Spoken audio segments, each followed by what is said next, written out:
إنما يعمر مساجد الله من آمن بالله واليوم الآخر وأقام الصلاة وآتى الزكاة ولم يخش إلا الله فعسى أولئك أن يكونوا من المهتدين. إن الحمد لله نحمده ونستعينه ونستغفره ونعوذ بالله من شرور أنفسنا ومن سيئات أعمالنا. من يهده الله فلا مضل له ومن يضلل فلا هادي له وأشهد أن لا إله إلا الله وحده لا شريك له وأشهد أن محمدا عبده ورسوله. يا أيها الذين آمنوا اتقوا الله حق تقاته ولا تموتن إلا وأنتم مسلمون. يا أيها الناس اتقوا ربكم الذي خلقكم من نفس واحدة وخلق منها زوجها وبث منهما رجالا كثيرا ونساء واتقوا الله الذي تساءلون به والأرحام إن الله كان عليكم رقيبا. يا أيها الذين آمنوا اتقوا الله وقولوا قولا سديدا يصلح لكم أعمالكم ويغفر لكم ذنوبكم ومن يطع الله ورسوله فقد فاز فوزا عظيما. أما بعد فإن خير الحديث كتاب الله وخير الهدي هدي محمد صلى الله عليه وسلم وشر الأمور محدثاتها وكل محدثة بدعة وكل بدعة ضلالة وكل ضلالة في النار. فأعوذ بالله السميع العليم من الشيطان الرجيم. بسم الله الرحمن الرحيم. يوم نقول لجهنم هل امتلأت وتقول هل من مزيد وأزلفت الجنة للمتقين غير بعيد. هذا ما توعدون لكل أواب حفيظ من خشي الرحمن بالغيب وجاء بقلب منيب. ادخلوها بسلام ذلك يوم الخلود لهم ما يشاءون فيها ولدينا مزيد. وقال تبارك وتعالى فمن يرد الله أن يهديه يشرح صدره للإسلام. وقال تبارك وتعالى أفمن شرح الله صدره للإسلام فهو على نور من ربه. محترم حاضرین جمعہ، عزیز نوجوان اسلامی بھائیوں، پیارے بچوں، تمام تعریفیں، کبریائی، بڑائی، جلال و عظمت اللہ رب العالمین کے لیے لائق و زیبا ہے، جو ساری کائنات کا اکیلا خالق و مالک ہے، جس کا کوئی شریک نہیں۔ سبحان اللہ و بحمدہ عدد خلقہ و رضا نفسہ و زینت عرشہ و مداد کلماتہ۔ سبحان اللہ و بحمدہ سبحان اللہ العظیم۔ اللہ تعالیٰ کی اس مختصر سی حمد و ثنا کے بعد بے شمار درود و سلام ہو تمام انبیاء اور رسولوں پر، خاص طور سے میرے اور آپ کے آخری نبی محمد رسول اللہ صلی اللہ علیہ وسلم پر، اور آپ کے آل و اصحاب پر، صحابہ، تابعین، طبع تابعین اور قیامت تک آنے والے نیک اور صالحین پر۔ اللہ تعالیٰ سے دعا ہے کہ اللہ تعالیٰ ہمیں اپنا نیک اور صالح بندوں میں شمار فرمائے، ہمیں اپنا نیک صالح بندہ بنائے۔ صلی اللہ علیہ وعلی آلہ ومن تبعہم بإحسان الی یوم الدین، اما بعد۔ محترم حاضرین، ایمان باللہ، اللہ پر ایمان ہمارے لیے ایک بنیادی حیثیت رکھتا ہے، بلکہ ہمارے اسلام کی بنیادیں، اس کی جڑیں ایمان ہے، جس کی 6 شاخیں ہیں، جیسا کہ نبی کریم صلی اللہ علیہ وسلم نے فرمایا الایمان ان تؤمن باللہ وملائکتہ وکتبہ ورسلہ والیوم الآخر والقدر خیرہ وشرہ، کہ ایمان نام ہے اللہ پر ایمان لانے کا، اللہ کے فرشتوں پر ایمان لانے کا، اللہ کی کتابوں پر ایمان لانے کا، اللہ کے تمام نبیوں پر ایمان لانے کا، اور آخرت کے دن پر ایمان لانے کا، اور اچھی اور بری تقدیر پر ایمان لانے کا۔ یہ ہے ایمان۔ اور اللہ تبارک و تعالیٰ نے فرمایا فَمَن يُرِدِ اللَّهُ ان یہدیہ یشرح صدرہ للاسلام، کہ اللہ تعالیٰ جس کے ساتھ بھلائی کا ارادہ کرتا ہے، اللہ جس کے ساتھ بھلائی چاہتا ہے اس کو ہدایت سے نوازتا ہے، اسلام کے لیے اس کے دل کو، اس کے سینے کو کھول دیتا ہے۔ اور اللہ تعالیٰ نے اور ایک جگہ پہ فرمایا افمن شرح اللہ صدرہ للاسلام، کیا وہ شخص جس کے سینے کو اللہ تعالیٰ نے اسلام کے لیے کھول دیا، فہو علی نور من ربہ، وہ شخص اللہ تعالیٰ کی جانب سے، اپنے پروردگار کی جانب سے ایک نور پر ہے، یعنی جس کو اللہ تعالیٰ نے، جس کے سینے کو اسلام کے لیے کھول دیا، وہ اللہ تعالیٰ کی جانب سے ایک نور پر ہے۔ اور مزید اللہ تبارک و تعالیٰ نے فرمایا وَلَكِنَّ اللَّهَ حَبَّبَ إِلَيْكُمُ الْإِيمَانَ وَزَيَّنَهُ فِي قُلُوبِكُمْ، کہ اللہ تبارک و تعالیٰ نے ہمارے لیے، ہمارے دلوں میں اللہ تعالیٰ نے ایمان کی محبت عطا فرمائی، وَزَيَّنَهُ فِي قُلُوبِكُمْ، اور اللہ تعالیٰ نے اس سے ہمارے دلوں کو زینت بخشی، وَكَرَّهَ إِلَيْكُمُ الْكُفْرَ وَالْفُسُوقَ وَالْعِصْيَانَ، اور اللہ تعالیٰ نے کفر کو، گناہ کے اعمال کو، اور گناہ کے اعمال اور فسق و فجور کو اللہ تعالیٰ نے ہمارے لیے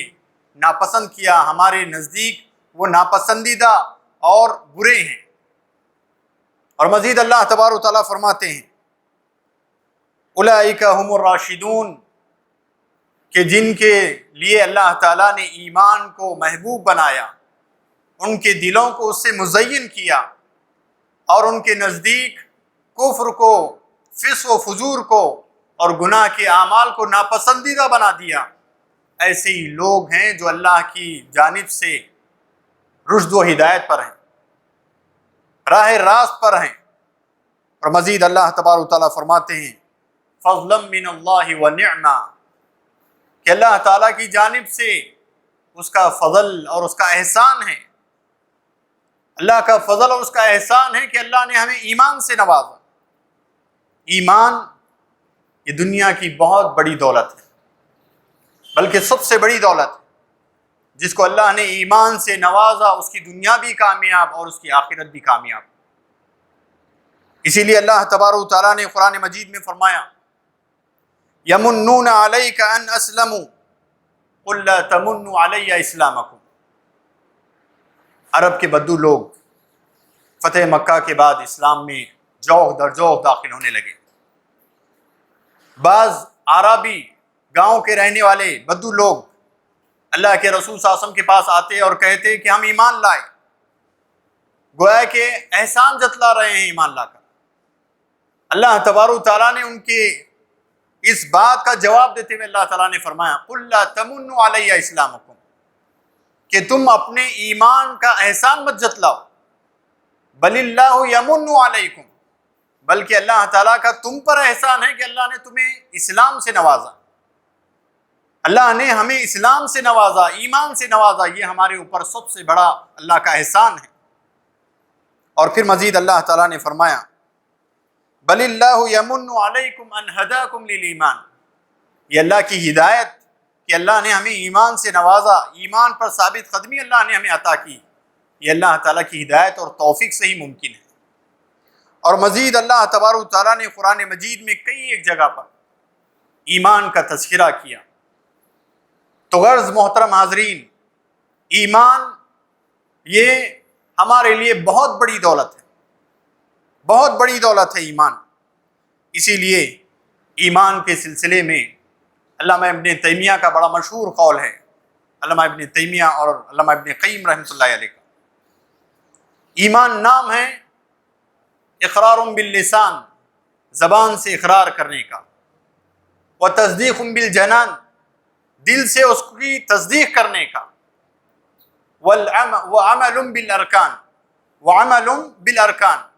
اور اپنے عمل سے، اپنے اعضاء کے ذریعے سے، اپنے جوارح کے ذریعے سے عملی طور پر اس کو ثابت کرنے کا۔ ایمان کے یہ تین اصول ہیں، زبان سے بھی اقرار کرنا ضروری ہے، دل سے بھی اس کی تصدیق کرنا ضروری ہے، اور عمل کے ذریعے سے اس کا ثبوت بھی دینا ضروری ہے۔ صرف زبان سے اقرار ہو اور دل سے اس کی تصدیق نہ ہو تو ایسی صورت میں منافقین کے سردار کا تو معلوم ہے آپ کو، عبداللہ بن ابی السلول جو منافقوں کا سردار تھا،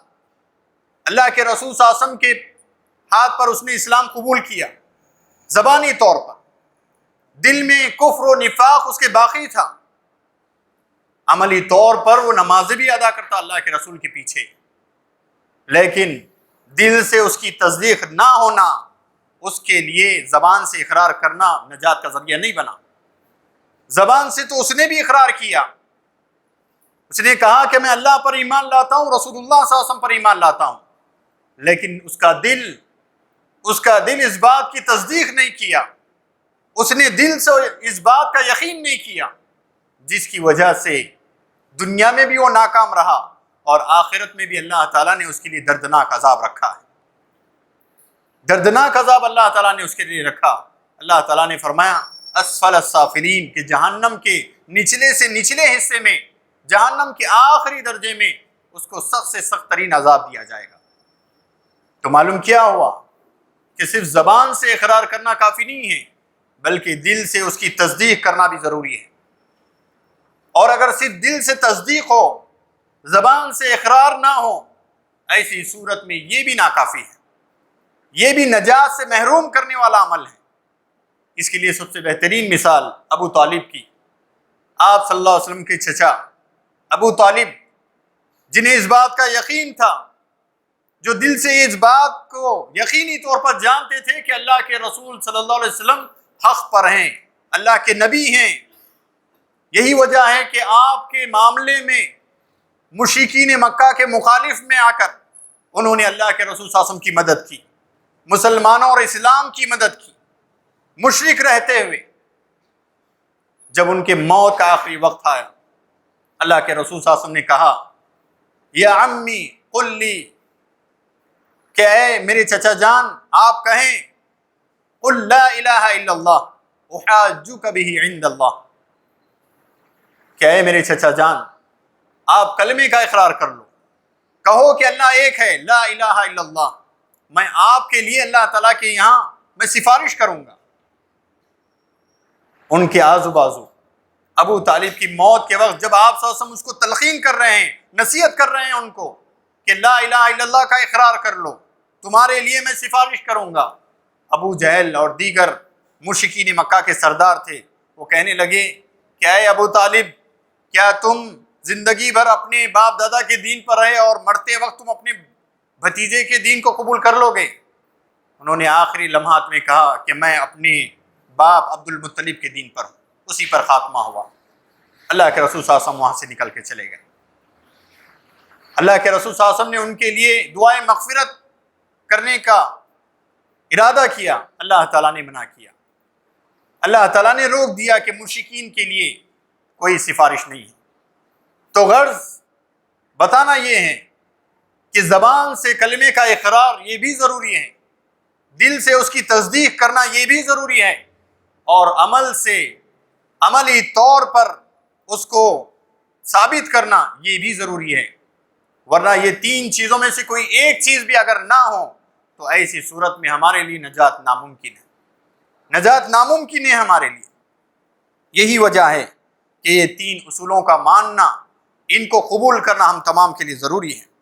اور اس سلسلے میں حضرت ابو بکر صدیق رضی اللہ عنہ کی مثال سب سے بہترین مثال، جنہوں نے زبان سے اقرار بھی کیا، دل سے اس کی تصدیق بھی کی اور عملی طور پر اپنے ایمان کو ثابت بھی کیا۔ حضرت ابو بکر صدیق رضی اللہ عنہ، جن کے ایمان کے بارے میں اللہ کے رسول صلی اللہ علیہ وسلم فرماتے ہیں ایک ایسا وقت تھا مجھ پر کہ جس وقت سارے لوگوں نے میرا انکار کیا، کسی نے میری بات کی تصدیق نہیں کی، ایسے وقت میں ابو بکر نے میری بات کی تصدیق کی، میری بات کی تصدیق کی، بغیر کسی شک و شبے کے، بغیر کسی چو چرا کے انہوں نے میری تصدیق کی۔ یہ ایمان تھا حضرت ابو بکر صدیق رضی اللہ عنہ کا۔ معراج کا واقعہ، اللہ کے رسول صلی اللہ علیہ وسلم، آپ صلی اللہ علیہ وسلم کو رات جب معراج کرائی گئی، سبحان الذی اسری بعبدہ لیلا من المسجد الحرام الی المسجد الاقصی، کہ اللہ تعالیٰ نے آپ کو رات کے لمحات میں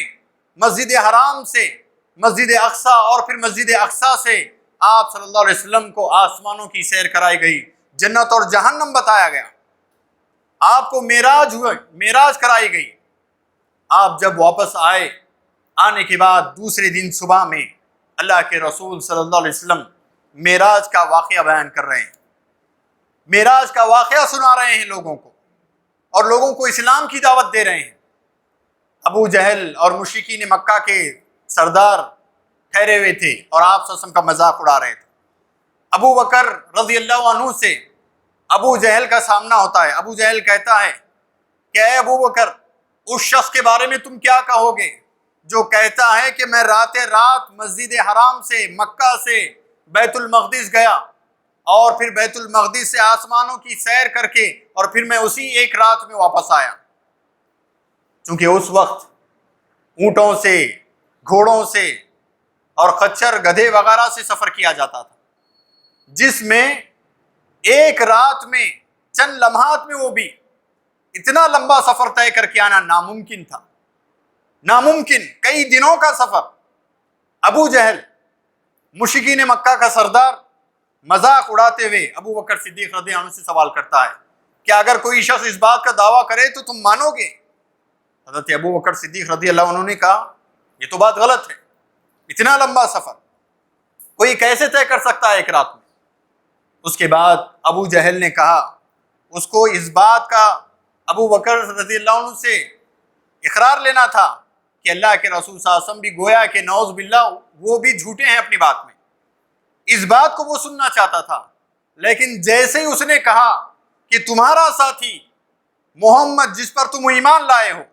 وہ کہتا ہے کہ میں ایک رات میں یہاں سے بیت اللہ سے مسجد حرام سے بیت المقدس گیا اور وہاں سے میں نے آسمانوں کی سیر کی اور پھر آیا، تو کیا تم اس بات کی تصدیق کرو گے؟ ابو بکر صدیق رضی اللہ عنہ قربان جائیے آپ پر، جیسے ہی ان کو سننا تھا کہ اللہ کے رسول صلی اللہ علیہ وسلم نے یہ بات کہی ہے، وہ کہتے ہیں کہ اگر اللہ کے رسول صلی اللہ علیہ وسلم نے یہ بات کہی ہے میں اس بات کی تصدیق کرتا ہوں، میں اس بات کو سچ مانتا ہوں، آپ بالکل سچ کہہ رہے ہیں، آپ اپنی بات میں بالکل سچے ہیں۔ ابو بکر رضی اللہ عنہ کا ایمان، جن کے بارے میں حضرت عمر رضی اللہ عنہ کہتے ہیں، حضرت عمر رضی اللہ عنہ ہر معاملے میں نیکی میں سبقت لینے کے لیے حضرت ابو بکر رضی اللہ عنہ سے مسابقت حاصل کرنے کے لیے نیکیوں میں ہمیشہ کوشش میں لگے رہتے تھے، ہمیشہ کوشش کرتے رہتے تھے۔ ایک موقع ایسا آیا کہ جس وقت حضرت عمر رضی اللہ عنہ نے یہ ارادہ کیا اپنے دل میں، اور یہ دل میں سوچنے لگے جی میں کہ آج میں ابو بکر صدیق رضی اللہ عنہ سے نیکی میں آگے بڑھ جاؤں گا،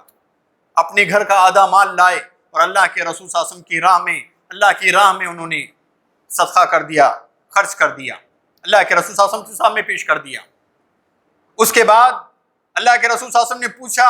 تو کہنے لگے اللہ کے رسول گھر کا سارا آدھا سامان اللہ کے لیے، آپ کے لیے لے کر آیا ہوں اور آدھا اپنے گھر والوں کے لیے چھوڑ آیا ہوں۔ اس کے بعد حضرت ابو بکر صدیق رضی اللہ عنہ آئے، اللہ کے رسول صلی اللہ علیہ وسلم نے ان سے پوچھا کہ گھر والوں کے لیے کیا چھوڑا ہے؟ حضرت ابو بکر صدیق رضی اللہ عنہ کہتے ہیں اللہ کے رسول جتنا بھی ساز و سامان تھا اللہ اور اس کے رسول کے لیے میں نے لایا ہے، اور میرے گھر والوں کے لیے اللہ اور اس کے رسول کو چھوڑا ہے۔ حضرت ابو بکر صدیق رضی اللہ عنہ کا یہ ایمانی جذبہ دیکھ کر اللہ کے رسول صلی اللہ علیہ وسلم کہتے ہیں کہ میں دنیا کے جس کسی آدمی کا مجھ پر احسان تھا میں نے اس کو چکا دیا، لیکن ابو بکر ایسی شخصیت ہے کہ جس کا احسان میں کبھی نہیں چکا پاؤں گا۔ اللہ کے رسول صلی اللہ علیہ وسلم کی یہ بات کہنے کے بعد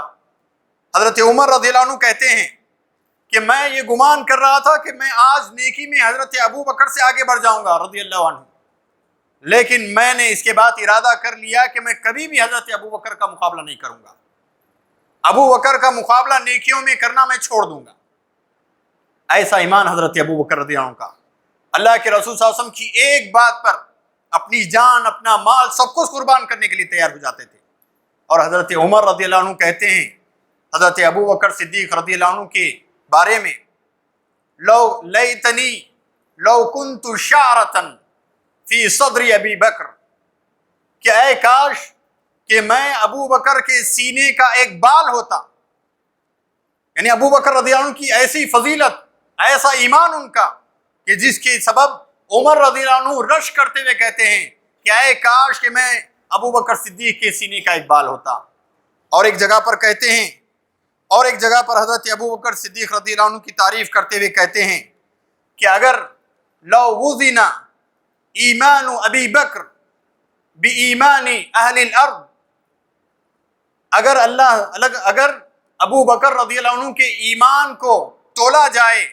ساری دنیا کے لوگوں کے ایمان کے مقابلے میں، ابو بکر رضی اللہ عنہ کے ایمان کا پلڑا بھاری پڑ جائے گا. ایسا ایمان حضرت ابو بکر رضی اللہ عنہ کا کہ ساری دنیا کے لوگ، آپ تصور کر کے دیکھیں، کروڑوں میں، اربوں میں، خربوں میں کتنے نئے ایمان والے ہوں گے. اللہ کے رسول صلی اللہ علیہ وسلم کی بعثت کے بعد سے لے کر آپ پر پہلے ایمان والے لانے والے حضرت ابو بکر، ان کے بعد سے لے کر قیامت تک آنے والے جتنے بھی ایمان والے ہیں، وہ سارے کے سارے لوگوں کا ایمان تولا جائے اور ایک پلڑے میں حضرت ابو بکر رضی اللہ عنہ کا ایمان رکھا جائے تو حضرت ابو بکر رضی اللہ عنہ کا ایمان بھاری ہو جائے گا سارے ایمان والوں پر. ایسا ایمان حضرت ابو بکر صدیق رضی اللہ عنہ کا. وجہ کیا ہے؟ وجہ یہی ہے کہ انہوں نے زبان سے اقرار کیا اور دل سے ایسی تصدیق کی اور عمل سے بھی اس کو ثابت کر کے دکھایا. اسی وجہ سے اللہ تبارک و تعالیٰ نے ابو بکر صدیق رضی اللہ عنہ اور دیگر صحابہ کے بارے میں کہتے ہوئے اللہ تبارک و تعالیٰ نے فرمایا فَإِنْ آمَنُوا بِمِثْلِ مَا آمَنْتُمْ بِهِ فَقَدِ اهْتَدَوْا، کہ اگر یہ لوگ ان کی طرح ایمان لائیں تو پھر یہ لوگ ہدایت یافتہ ہیں. یعنی اگر صحابہ کی طرح ہمارا ایمان ہو جائے تو پھر ہم ہدایت یافتہ ہیں، دنیا میں بھی کامیاب اور آخرت میں بھی کامیاب ہیں. تو محترم حاضرین، ایمان یہ ہے. اللہ کے رسول صلی اللہ علیہ وسلم فرماتے ہیں ما من احد یشہد ان لا الہ الا اللہ، کوئی شخص جو اس بات کی گواہی دیتا ہے کہ اللہ کے علاوہ کوئی معبود برحق نہیں، وان محمد رسول اللہ، اور اللہ کے رسول صلی اللہ علیہ وسلم اللہ کے بندے محمد صلی اللہ علیہ وسلم اللہ کے بندے اور اس کے رسول ہیں، اس بات کی وہ اپنے دل سے تصدیق کرتا ہے، حرم اللہ علیہ النار، اللہ تبارک و تعالیٰ اس پر جہنم کی آگ کو حرام کر دیتے ہیں. اور مزید اللہ کے رسول صلی اللہ علیہ وسلم فرماتے ہیں کہ جو شخص، عثمان رضی اللہ عنہ اس حدیث کے راوی ہیں، کہتے ہیں من مات وهو يعلم انه لا الہ الا اللہ دخل الجنہ. حضرت عثمان بن عفان رضی اللہ عنہ کہتے ہیں کہ جو کوئی شخص مرنے سے پہلے اس بات کو وہ جانتا تھا کہ اللہ کے علاوہ کوئی معبود برحق نہیں تو وہ جنت میں داخل ہوگا. اور مزید حضرت ابو ہریرہ رضی اللہ عنہ کی روایت جس میں آپ صلی اللہ علیہ وسلم فرماتے ہیں الایمان بضع و ستون شعبۃ وفی روایت آخر الایمان سبعون شعبۃ، کہ ایمان کے 70 سے زائد درجات ہیں، 70 سے زائد درجات ہیں ایمان کے، اور سب سے پہلا درجہ یہ ہے لا الہ الا اللہ، اللہ کے علاوہ کوئی معبود برحق نہیں ہے. اور وَأَدْنَاهَا إِمَامَةُ الْأَذَىٰ عَنِ الطَّرِيقِ، اور ایمان کا سب سے ادنا درجہ یہ ہے کہ راستے میں پڑا ہوا کنکر، تکلیف دینے والی چیز اگر آپ راستے سے ہٹا دیتے ہیں تاکہ کسی کو تکلیف نہ ہو، یہ ایمان کا سب سے کم ترین درجہ ہے. وَالْحَيَاءُ شُعْبَةٌ مِّنَ الْإِيمَانِ، اور شرم و حیا یہ ایمان کا ایک حصہ ہے. اور مزید اللہ تبارک و تعالیٰ نے فرمایا ایمان کی کمی اور زیادتی کے سلسلے میں، ایمان ہمارا بڑھتا بھی ہے اور کم بھی ہوتا ہے، بڑھتا بھی ہے اور کم بھی ہوتا ہے. اہل سنت والجماعت کا یہ عقیدہ ہے، ہم تمام مسلمانوں کا یہ عقیدہ ہے کہ ایمان میں اضافہ بھی ہوتا ہے، ایمان میں کمی بھی ہوتی ہے. وہ کیسے؟ اللہ تعالیٰ نے خود فرمایا انما المؤمنون الذین اذا ذکر اللہ وجلت قلوبہم واذا تلیت علیہم آیاتہ زادتہم ایمانا وعلی ربہم یتوکلون، کہ ایمان والے وہ ہیں جب ان کے سامنے اللہ کا ذکر کیا جاتا ہے تو اللہ کے خوف سے، اللہ کی خشیت سے ان کے دل کانپ اٹھتے ہیں اور جب اللہ تعالیٰ کی آیات ان پر تلاوت کی جاتی ہیں ان کے ایمان میں زیادتی ہوتی ہے۔ اسلاف کہتے ہیں کہ جب ایک مسلمان، ایک ایمان والا نیکی کے اعمال کرتا ہے تو نیکیوں سے اس کے ایمان میں اضافہ ہوتا ہے، نیکی سے اس کے ایمان میں بڑھوتری ہوتی ہے، اور جب کبھی وہ گناہ کا ارتکاب کرتا ہے تو ایمان اس سے جدا ہو جاتا ہے، ایمان میں اس کی کمی ہو جاتی ہے، جس کے سبب وہ گناہ کا مرتکب ہوتا ہے۔ تو میرے محترم حضرات، ایمان یہ ہمارے لیے، جیسا کہ میں نے کہا، کہ ہمارے لیے بنیادی حیثیت رکھتا ہے۔ اللہ پر ایمان رکھنا صرف زبان سے گواہی دینا ہمارے لیے کافی نہیں ہے، دل سے اس بات کی تصدیق بھی ہمارے لیے ضروری ہے، اور ہمارا ایمان ایسا ہو کہ ہم اگر کوئی گناہ کا ہمارے دل میں خیال آئے، فوراً ہمیں اللہ تبارک و تعالیٰ کی یاد آئے، اللہ تبارک و تعالیٰ کی خشیت ہمارے دل پر طاری ہو، اور اس گناہ سے ہم بچنے والے بن جائیں۔ یہ ایمان ہے۔ کوئی بھی گناہ کا عمل، کوئی بھی برا کام، کوئی بھی ایسا کام جو اللہ اور اس کے رسول کی نافرمانی کی طرف لے جانے والا ہو، ایسے کام کو ترک کرنا یہ ایمان ہے، اور ایسا کام جس سے اللہ راضی ہوتا ہو اور جو رسول اللہ صلی اللہ علیہ وسلم کے بتائے ہوئے طریقے کے مطابق ہو، ایسے کام کو انجام دینا یہ ایمان کا حصہ ہے، یہ ایمان ہے۔ تو میرے محترم حضرات، یہ ایمان کے سلسلے میں آپ کے سامنے چند آیات اور احادیث کی روشنی میں اور اقوال سلف کے سلسلے میں کچھ باتیں میں نے آپ کے سامنے رکھی۔ اللہ تعالیٰ سے دعا ہے کہ اللہ تعالیٰ ہم تمام کو اللہ تبارک و تعالیٰ صحابہ کے جیسا ایمان عطا فرمائے۔ اللہ تعالیٰ ہم تمام کو ہمارے زبانوں کے اقرار کے ساتھ ساتھ ہمارے دل میں اللہ تبارک و تعالیٰ ایمان کی وہ صداقت عطا فرمائے جو صحابہ کے اندر تھی۔ اللہ تعالیٰ ہمیں اپنے عمل کے ذریعے سے بھی اپنے ایمان کا ثبوت دینے والا بنائے۔ اللہ تعالیٰ ہم تمام کو ثابت قدم رکھے ایمان